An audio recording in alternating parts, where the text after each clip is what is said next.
OG cinema story విషయానికి వచ్చేటైతే Japan backdrop తో మొదలయ్యి 2 క్లాన్ మధ్యలో గొడవయ్యి ఒక క్లాన్ ఇంకో క్లాన్ మందిని అందరినీ చంపేస్తుంది. అయితే ఆ చంపేసిన ఒక క్లాన్ లో ఒకే ఒక్కడు బతికి ఇక్కడ జపాన్ లో ఉండే ఇండియన్స్ బతుకు తెరువు కోసం ఇండియా వస్తుంటే ఆ క్లాన్ లో బతికిన ఒక మనిషి వీళ్లతో పాటు వస్తాడు. ఆ ఒక్క మనిషే ఓజస్ గంభీర అయి ఉంటాడు.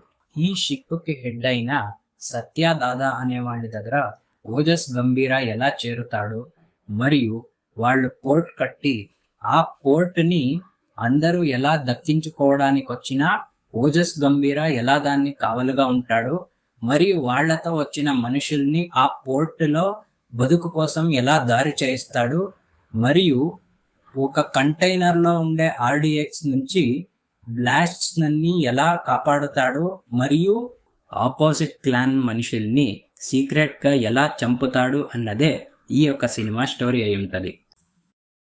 ఇలాంటి చాలా ఉన్నాయి ఇంకా.